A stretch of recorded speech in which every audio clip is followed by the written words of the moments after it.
बच्चों very good morning. 12th accountancy की इस क्लास में आपका स्वागत है। हम कर रहे हैं कंपनी खाते, अंशों का निर्गमन एवं हरण, company accounts, issue and forfeiture of shares का वीडियो हम स्टार्ट करते हैं। और आज के वीडियो में हम समझेंगे हरण किए गए अंशों का पुनः निर्गमन, यानी कि री इशू ऑफ फॉरफिटेड शेयर्स। जो शेयर्स हमने पिछले वीडियो में फॉरफिट कर दिए थे क्योंकि हमारे शेयर होल्डर्स ने मंगवाए हुए पैसे जो ड्यू अमाउंट था वो पे नहीं किया था, अब कंपनी के पास ये हक है कि वो उन फॉरफिट किए हुए अंशों को, शेयर्स को किसी और व्यक्ति को वो री इशू कर सकते हैं, दोबारा से उनका निर्गमन वो कर सकते हैं। तो आज का वीडियो हमारा इसी पर है। चलिए वीडियो स्टार्ट करते हैं।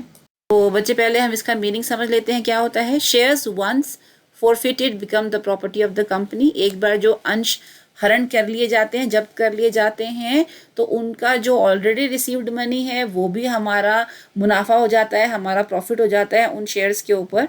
ठीक है, लेकिन यहाँ पर बच्चे ध्यान रखने वाली बात ये है कि जो भी forfeited account, shares forfeited account में जो भी पैसा हमने ट्रांसफ़र किया है शेयर्स को फॉरफिट करते हुए, वो पैसा इन्हीं शेयर्स का है। और जब तक ये शेयर्स री इशू नहीं हो जाते सारे के सारे, तब तक ये पैसा इन्हीं शेयर्स के साथ लिंक रहेगा। और एक बार जब ये शेयर्स री इशू हो जाते हैं तब इस फॉरफिटेड शेयर्स को हम कैपिटल प्रॉफिट मानते हुए अपने कैपिटल रिजर्व में ट्रांसफ़र कर देते हैं। आगे हम समझेंगे इस कंसेप्ट को।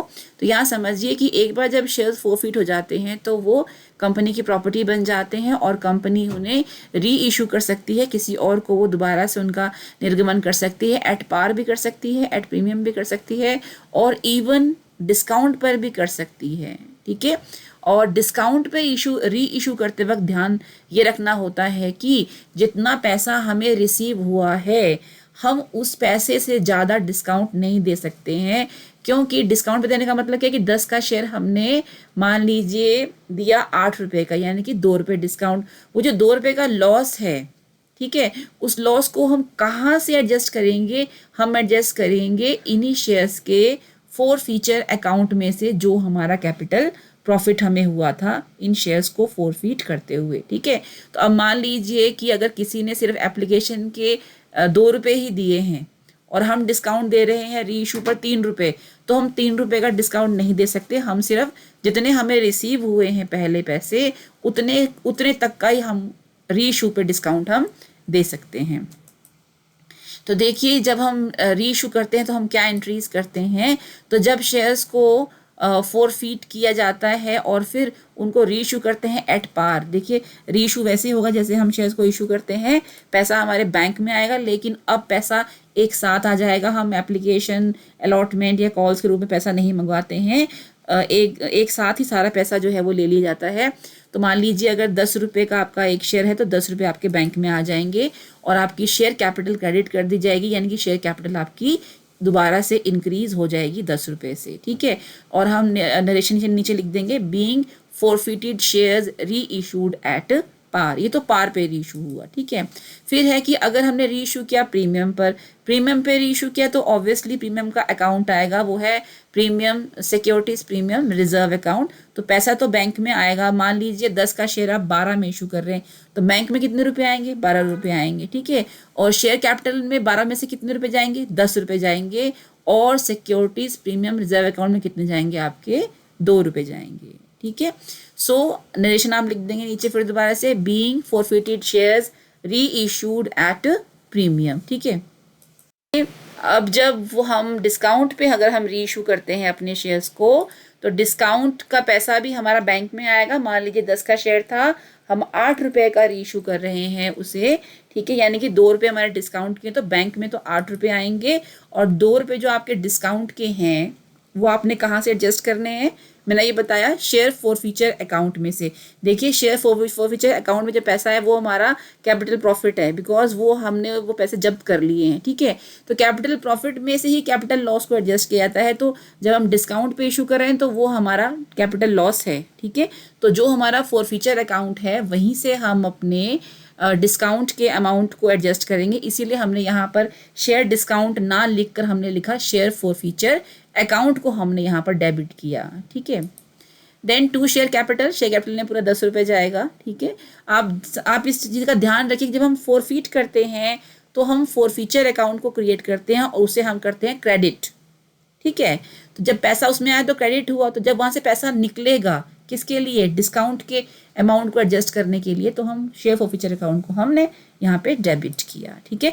नरेशन हम लिख देंगे बीइंग फोरफिटेड शेयर्स री इशूड एट डिस्काउंट। अब देखिए नोट में मैंने लिखा है कि share forfeited account is debited, share forfeiture account जो है उसको डेबिट किया गया है with the amount of discount on री इशू शेयर्स, जो हमने डिस्काउंट दिया री इशू ऑफ शेयर्स पर, उस अमाउंट से हमने शेयर फोरफीचर अकाउंट को यहाँ पे डेबिट करना है, ठीक है। अब होता क्या है कि अगर हमने सारे शेयर्स री इशू कर दिए, ठीक है, तो जितना भी पैसा बचता है शेयर फोरफीचर अकाउंट में उसको हम ट्रांसफ़र कर देते हैं अपने कैपिटल रिजर्व में, बिकॉज शेयर फोरफीचर अकाउंट हमारा कैपिटल प्रॉफिट है और जितने कैपिटल प्रॉफिट्स होते हैं वो सारे के सारे कहाँ पर ट्रांसफ़र किए जाते हैं, कैपिटल रिजर्व में ही ट्रांसफ़र किए जाते हैं, ठीक है। पर यहाँ कंडीशन यही है कि अगर मान लीजिए आपने 100 शेयर्स फोरफीट किए हैं और 100 में से आपने सिर्फ 50 शेयर्स री इशू किए सिर्फ, और 50 अभी तक पड़े हुए हैं वो आपने री इशू नहीं किए, तो शेयर फोरफीचर अकाउंट का भी 50% ही जाएगा कैपिटल रिजर्व में।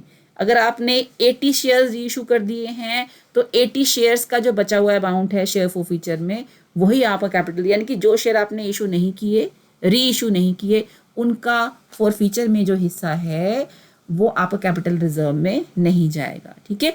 तो सेकंड हमारा है transferring the balance of shares forfeiture account to capital reserve account, यानी कि शेयर्स को री इशू करने के बाद जो पैसा शेयर फोरफीचर अकाउंट में बचा हुआ है उसे हम कैपिटल रिजर्व अकाउंट में ट्रांसफ़र करते हैं, ठीक है। So after reissue of shares the credit balance left in the share forfeiture account must be transfer to capital reserve because it is a capital gain, ठीक है। Capital gain होता है हमारा शेयर फोरफीचर अकाउंट का amount, तो जो बच जाएगा उसे कैपिटल रिजर्व में ट्रांसफर करेंगे। And it should be noted that if the forfeited shares are not री इशूड, और ये ध्यान रखने वाली बात है कि अगर जो शेयर्स आपने फोरफिट किए हैं उनको हमने अगर री इशू नहीं किया है, तो ऐसे में सभी को अगर हमने री इशू नहीं किया है, then only the proportion of share forfeiture account which belongs to the reissued shares should be transferred to capital reserve account, ठीक है। तो ऐसे में टोटल forfeiture account में से जो री इशू किए गए शेयर्स का जो हिस्सा है सिर्फ वो ही कैपिटल रिजर्व में ट्रांसफ़र किया जाएगा, सारा अमाउंट कैपिटल रिजर्व में ट्रांसफ़र नहीं होगा, ठीक है। और जनरल एंट्री क्या होगी, बिकॉज जब फोरफीचर अकाउंट जो है वो क्रिएट हुआ था तो हमने उसको क्रेडिट किया था बिकॉज वो हमारा गेन था, कैपिटल गेन, और वे क्रेडिट ऑल गेन्स, ठीक है, इनकम्स एंड गेन्स, ठीक है। लेकिन जब हम इसको अब ख़त्म कर रहे हैं, इसका पैसा हम ट्रांसफ़र कर रहे हैं कैपिटल रिजर्व अकाउंट में, तो अब हम इसे डेबिट करेंगे और क्रेडिट करेंगे टू कैपिटल रिजर्व अकाउंट को, ठीक है। और नरेशन हम लिख देंगे being balance of share forfeiture account transfer to capital reserve account. एक न्यूमेरिकल की हेल्प से समझने की कोशिश करते हैं। न्यूमेरिकल है कि the directors of a company forfeited 100 shares of ₹10 each. जो कंपनी के डायरेक्टर्स थे उन्होंने 100 शेयर्स को फोरफिट किया और एक शेयर की कीमत है 10 रुपये, ठीक है। और फोरफिट क्यों किया, for non payment of final call of ₹2 पर शेयर। 2 रुपये पर शेयर के हिसाब से फाइनल कॉल का अमाउंट था, वो इस पर्टिकुलर शेयर होल्डर ने नहीं दिया था जिसको हमने 100 शेयर इशू किए थे और हमने उसके शेयर्स को फोरफिट कर दिया, ठीक है। इसका मतलब कि उसने हमें कितने पैसे दे दिए, 10 मंगवाए थे, 2 नहीं दिए, यानी कि 8 रुपये उसने हमें दे दिए हैं और उसके 8 रुपये अभी हमारे पॉकेट में पड़े हैं और उस पॉकेट का नाम है शेयर फोरफीचर अकाउंट, ठीक है। आगे बोल रहा है कि पास जनरल एंट्री, जनरल एंट्रीज को पास कीजिए।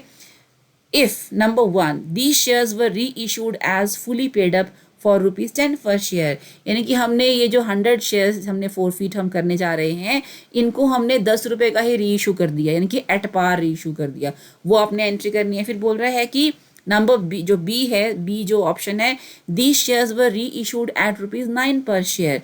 अब हमने इन शेयर्स को री इशू किया कितने पर, ₹9 पर, यानी कि डिस्काउंट पे रीइशू किया। And C condition will be when these shares were reissued eight ₹12 पर शेयर, यानी कि 10 का शेयर था, हमने 12 का उसको री इशू कर रहे हैं। ठीक है, तो ऐसे में हमारे ₹2 क्या है, प्रीमियम, यानी कि हमने इनको री इशू किया किस पर, प्रीमियम पर। तो पहले हम एंट्री करेंगे फॉरफीचर की, पहले हम इनको फॉरफीट करेंगे। फॉरफीट में आपको नज़र आ रहा है कि आपकी शेयर कैपिटल कम हो जाएगी। ठीक है, और क्रेडिट में हम एंट्रीज डालेंगे वो अकाउंट सबसे पहले जो नहीं दिया, क्या नहीं दिया, फाइनल कॉल नहीं दिया ₹2 का। ठीक है, और उसके बाद अकाउंट हम लाएंगे फॉरफीचर अकाउंट को उन पैसों के लिए जो उसने हमें दे दिए हैं। तो 10 में से अगर 2 नहीं दिए तो कितने दिए उसने हमें, ₹8 हमें दे दिए हैं। तो एंट्री करते हैं, शेयर कैपिटल अकाउंट को डेबिट करेंगे, 100 शेयर फॉरफीट कर रहे हैं और पूरे ₹10 हमने कॉल्ड अप किए थे उससे। तो इस हिसाब से ₹1000 शेयर कैपिटल के हमारे कम हो गए डेबिट करने पर। और हमने क्रेडिट में पहला अकाउंट लिखा share final call account, because ये उसने हमें नहीं दिया है। 100 शेयर्स के ऊपर ₹2 हमें नहीं आए हैं। ठीक है, तो इस लिहाज से ₹200 हमें नहीं मिले। और क्या दे दिया है उसने, दे दिया उसके पास, हमारे पास अकाउंट है शेयर फॉरफीचर अकाउंट। तो 100 शेयर्स के ऊपर ₹8 हमारे पास आ चुके हैं, यानी कि ₹800 हमारे पास आ चुके हैं। और ऐसा करके हमने जो डायरेक्टर्स हैं कंपनी के, उन्होंने 100 शेयर्स को फॉरफीट कर दिया। नरेशन में लिख दिए being 100 shares forfeited for non payment of final call. अब बारी आती है इन शेयर्स को री इशू करने की, 3 कंडीशंस दी हैं। ठीक है, तो at the time of reissue of shares, case A ले लेते हैं, जब इन्हीं शेयर्स को हमने ₹10 का ही फुली पेड अप मान कर री इशू कर दिया है, पैसा आएगा बैंक में। 100 शेयर्स री इशू किए जा रहे हैं, तो बैंक में 100 शेयर्स के ऊपर ₹10 के हिसाब से ₹1000 आ जाएगा और आपकी शेयर कैपिटल भी इंक्रीज हो जाएगी। कितने से, ₹1000 से। और नरेशन हम लिख देंगे बीइंग फॉरफिटेड शेयर्स री इशूड एट पार। बहुत सिंपल है ये। केस बी देखिए, अभी नहीं, अभी इसको हम अब हमारे पास, बिकॉज हमने जो हमारा फॉरफीचर अकाउंट का जो पैसा बचा हुआ था, ठीक है, उसको भी हमने ट्रांसफ़र करना है कैपिटल रिजर्व में, तो उसकी एंट्री भी हम यहाँ पर ऐड कर लेते हैं। तो जब फॉरफीचर अकाउंट क्रिएट हुआ था, देखिए फॉरफीचर के टाइम पे, तो हमने उसे क्रेडिट किया था कैपिटल प्रॉफिट मानकर। ठीक है, बट अब क्योंकि हमने ये पूरे 100 शेयर री इशू कर दिए हैं, अब इस शेयर फॉरफीचर अकाउंट का कोई मतलब नहीं है रखने का। अब इसे हम ट्रांसफ़र कर देंगे कैपिटल रिजर्व में। अब हमें इसे ट्रांसफ़र करना है तो हमें डेबिट करना पड़ेगा इसे, कितने से, 800 से। ये 800 कहाँ से आए, देखिए कहाँ से आए। शेयर फॉरफीचर अकाउंट यहाँ हमने 800 लिखा था, वो यहाँ पर आ गया है, बिकॉज री इशू जब हमने किया इन शेयर्स को, तो ये पैसा कहीं पर भी यूज़ हमारा नहीं हुआ। ठीक है, यूज़ कब होता है, यूज़ तब होता है अगर हमें कोई नुकसान हो रहा हो री इशू करते वक्त। अगर री इशू करते वक्त हमें कोई लॉस हो रहा है ना, उस लॉस को हम इस शेयर फॉरफीचर अकाउंट के पैसे में से हम एडजस्ट कर लेते हैं। बट यहाँ पर कुछ हमें लॉस नहीं हुआ है, तो हम यहाँ पर पूरे पैसे को ही कैपिटल रिजर्व में ट्रांसफ़र कर देंगे और अमाउंट हम लिख देंगे और नरेशन भी लिख देंगे being balance of share forfeiture account transfer to capital reserve account. चलिए बच्चों, केस बी ले लेते हैं। केस बी में बोला गया कि इन्हीं शेयर्स को हमने ₹9 का इशू किया, यानी कि था तो शेयर ₹10 का, लेकिन 9 का इशू किया है ना, कम रुपए आएंगे ना, तो डिस्काउंट यानी कि हमारा नुकसान कितना, ₹1 का। वो ₹1 का नुकसान हम कहाँ से भरपाई करेंगे, हम करेंगे अपने शेयर फॉरफीचर अकाउंट से। तो देखिए पहले तो बैंक में आएगा पैसा, कितना आएगा, कितने शेयर इशू कर रहे हैं, 100 शेयर कर रहे हैं, और कितने रुपए पे, 9 पे, तो इस हिसाब से हमारे बैंक में आएंगे ₹900। ठीक है, ₹1 का नुकसान है, वो नुकसान हम कहाँ से एडजस्ट करेंगे जी, शेयर फॉरफीचर अकाउंट से हम एडजस्ट करेंगे। तो वहाँ से देखिए हमारे शेयर फॉरफीचर अकाउंट में पड़ा हुआ है ₹800। 800 में से 100 हमने यहाँ पे यूज़ कर लिया। ठीक है, and to share capital account, यहाँ तो भाई पूरे ₹10 ही जाते हैं, तो 100 × 10 यानी कि ₹1000 यहाँ पे। तो ये हमारी ट्रांजैक्शन पूरी हो जाती है। नरेशन हम लिख देंगे बीइंग फॉरफिटेड शेयर्स री इशूड एट डिस्काउंट। ठीक है, अब हमारी बारी है कि री इशू तो हमने कर दिए सारे के सारे शेयर्स ये। अब जो शेयर फॉरफीचर अकाउंट का बैलेंस है उसे कैपिटल रिजर्व में ट्रांसफ़र करना है, तो हम डेबिट करेंगे शेयर फॉरफीचर अकाउंट को और क्रेडिट करेंगे कैपिटल रिजर्व अकाउंट को ट्रांसफ़र करने के लिए। अब कितना रुपये ट्रांसफ़र होगा जी, 800 था जब हमने फॉरफीट किया था। अगर आप फॉरफीचर की एंट्री को चेक करेंगे, ₹800 हमारे पास वहाँ थे।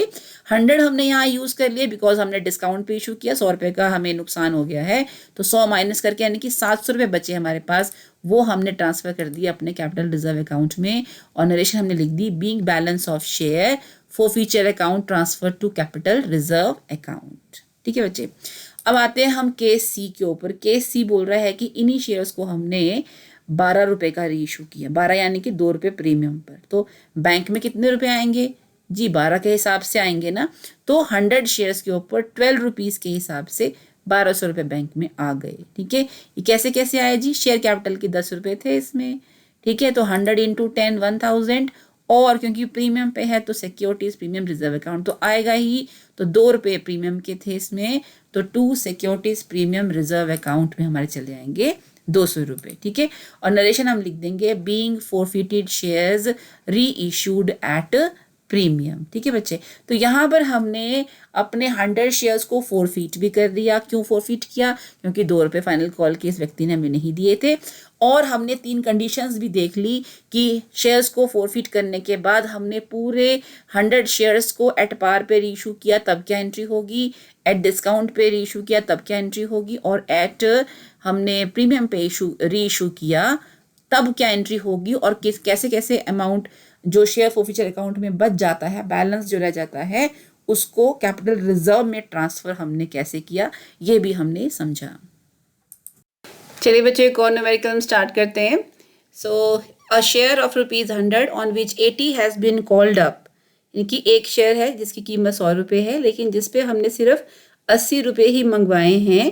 ₹60 हैज़ बीन पेड, यानी कि 80 में से 60 रुपीज़ पे कर दिए गए हैं, उसे फोरफिट कर दिया गया। यानी कि वैसे तो शेयर की कीमत 100 रुपये है, लेकिन हमने शेयर होल्डर से ये एक शेयर के ऊपर सिर्फ 80 रुपीज़ मंगवाए हैं, कॉल्ड अप अमाउंट 80 है, और उस शेयर होल्डर ने 80 में से सिर्फ 60 रुपीज़ दिए, यानी कि 20 रुपीज़ उसने हमें नहीं दिए, और हमने उसके शेयर को फोरफिट कर दिया। ठीक है, आपको नेसेसरी जनरल एंट्रीज पास करनी है। इफ़ इट इज़ री इशूड टू बी, अगर इस एक शेयर को, यहाँ पे सिर्फ एक शेयर की बात हो रही है। ठीक है, अगर इस एक शेयर को हमने मिस्टर बी को री इशू कर दिया, दोबारा से निर्गमित कर दिया, कितने का, 70 रुपीज़ का, as fully paid up. Fully paid up जहाँ लिखा होता है बच्चे, वहाँ समझ लीजिए कि उसकी कीमत हमने पूरी, जैसे शुरू में जितनी थी 100, तो हमने अभी भी उसको 100 मान लिया। अगर शुरू में 10 रुपीज़ था तो अभी भी हम उसको 10 रुपीज़ का ही मान कर चल रहे हैं। ठीक है, तो हमने उसको पूरे 100 का माना, लेकिन हमने उसको इशू किया 70 का। ठीक है, इट मीन्स कि 30 रुपीज़ हमने उसको डिस्काउंट के दे दिए, हमने छोड़ दिए। जिसको अगर हम किसी को 100 की चीज़ 70 रुपीज़ में देते हैं तो इससे हमारा नुकसान हुआ कितने का, 30 रुपीज़ का। तो यहाँ पर 30 रुपीज़ का लॉस हम बियर करते हुए इस शेयर को हमने 70 रुपीज़ का मिस्टर बी को हमने रीइशू कर दिया। ठीक है, नीचे भी लिखा है कि ₹1 वाला अंश जिस पर 80 रुपये मंगवाए गए थे, 60 रुपये हमें प्राप्त हुए थे, और हमने इन अंशों को जब्त कर लिया है। यदि इस अंश को ₹70 में पूर्ण चुकता मानकर, फुली पेड अप मानकर मिस्टर बी को पुनः निर्गमित कर दिया गया हो तो आवश्यक रोजनामचा प्रविष्टियां कीजिए। तो चलिए पहले हम अपनी फोरफिचर की एंट्री करते हैं। तो जब हम फोरफिट करते हैं शेयर्स को तो शेयर कैपिटल अकाउंट आपका डेबिट होता है, कम हो जाता है, और शेयर कैपिटल अकाउंट को हम डेबिट करते हैं किस अमाउंट से, कॉल्ड अप से, जितना हमने पैसा मंगवाया हो, जितने शेयर्स पे जितने पैसे मंगवाए। तो यहाँ पे एक ही शेयर है, एक शेयर पे 80 रुपये मंगवाए, तो कॉल्ड अप अमाउंट हो गया आपका 80 रुपये, 80 रुपीज़। ओके, क्रेडिट में हम लिखते हैं वो पर्टिकुलर अकाउंट जिसका पैसा हमने मंगवाया लेकिन शेयर होल्डर ने नहीं दिया। तो आपको पता है 80 रुपीज़ मंगवाए थे, उसने 60 दिए, 20 नहीं दिए, तो हो सकता है ये 20 रुपीज़ कॉल के हों, तो हमने शेयर कॉल अकाउंट लिख दिया है। और कितने रुपये नहीं दिए, 80 में से 60 दिए, तो 20 नहीं दिए, तो नहीं दिए, उसके लिए शेयर कॉल अकाउंट 20 रुपीज़। और जो उसने दे दिए हमें, उसके लिए है शेयर फोरफिचर अकाउंट। तो 80 में से 20 नहीं दिए, तो 60 उसने हमें दे दिए हैं, और नरेशन हमने लिख दी है being share forfeited for non payment of called up amount. ठीक है, तो अब इन शेयर्स को फोरफिट करने पर हमारे पास शेयर फोरफिचर अकाउंट में पैसा आ गया है 60 रुपये। ये हमारा कैपिटल प्रॉफिट है। ये पैसा इन्हीं शेयर्स के ऊपर ही यूज़ किया जाएगा, और अगर ये शेयर्स री इशू हो जाते हैं बिना किसी नुकसान के, तो इस पैसे को उठाकर हम ट्रांसफ़र कर देते हैं अपने कैपिटल रिजर्व में। ठीक है, अब क्योंकि ये जो शेयर हैं ये री इशू किए गए हैं डिस्काउंट पे, हमें नुकसान हो रहा है, तो वो जो नुकसान हमें होगा उसे हम कहाँ से एडजस्ट करेंगे, इसी शेयर फोरफिचर अकाउंट में से ही एडजस्ट करेंगे, बिकॉज ये अकाउंट इसीलिए रखा गया है ताकि इन शेयर्स को री इशू करते वक्त अगर कोई हमें लॉस हो रहा है तो उस लॉस को इस पैसे में से एडजस्ट कर लिया जाए। चलिए फिर हम री इशू की हम एंट्री करते हैं। बैंक में पैसा आएगा, कितना पैसा आएगा? 70 रुपीज़ का हमने शेयर इशू किया तो 70 रुपीज़ ही हमें आएंगे। ठीक है, तो 30 रुपीज़ कहाँ गए? 30 रुपीज़ का हमने डिस्काउंट दे दिया है। यहाँ हम शेयर डिस्काउंट अकाउंट नहीं लिखते हैं, बल्कि हम क्या लिखते हैं उसकी जगह पर? Share forfeiture account. 30 रुपीज़ हो गए। And to share capital account, बेटे शेयर कैपिटल अकाउंट को डिस्काउंट या प्रीमियम से कोई मतलब नहीं होता है, उसे सिर्फ फेस वैल्यू से मतलब होता है। पेड अप वैल्यू जितना हमने माना है उससे मतलब होता है। तो 100 रुपीज़ का शेयर है तो 100 रुपीज़ ही पेड अप हुए तो 100 रुपीज़ आपके शेयर कैपिटल अकाउंट में चले जाएंगे। और नरेशन हम लिख देंगे being share reissued at discount at ₹30। Okay, अब बारी आती है कि शेयर फॉरफीचर अकाउंट में जो 60 रुपये हैं, क्या ये पूरे 60 रुपये ट्रांसफ़र कर दिए जाएँ कैपिटल रिजर्व अकाउंट में या फिर कम रुपए ट्रांसफ़र किए जाएंगे? तो देखिए, शेयर फॉरफीचर अकाउंट को हम डेबिट करेंगे ट्रांसफ़र करने के लिए, लेकिन कितने रुपए ट्रांसफ़र होंगे? 60 में से 30 रुपीज़ हमने यूज़ कर लिए हैं। कहाँ पर? जब हमने इन शेयर्स को री इशू किया, हमने अपने शेयर होल्डर को डिस्काउंट दिया 30 रुपये का, नुकसान हुआ हमें। उस नुकसान को एडजस्ट करने के लिए हमने ये 60 में से 30 रुपये हमने एडजस्ट कर लिए। इसका मतलब कि 60 में से 30 गए तो कितने रुपए बचे? सिर्फ तो बचे हमारे पास सिर्फ 30 रुपये बचे, 30 रुपीज़ बचे। सिर्फ 30 रुपीज़ जो बच गए हैं, जो बैलेंस अमाउंट बचा है, वही हम ट्रांसफ़र करेंगे अपने कैपिटल रिजर्व में। तो एंट्री कर देंगे हम share forfeiture account debited to capital reserve account और अमाउंट हमने लिख दिया ₹30। और नरेशन में हम लिख देंगे being balance of share forfeiture account transfer to capital reserve account. Okay बच्चों, आई थिंक आपको ये कंसेप्ट समझ आ चुकी होगी। Thank you for watching this video. अगर आपको ये वीडियो अच्छा लगा हो तो कमेंट कीजिए, लाइक कीजिए, सब्सक्राइब कीजिए और डेफिनेटली बेल आइकन प्रेस कीजिए ताकि नेक्स्ट वीडियो का नोटिफिकेशन आप तक पहुंच सके। Thank you so much.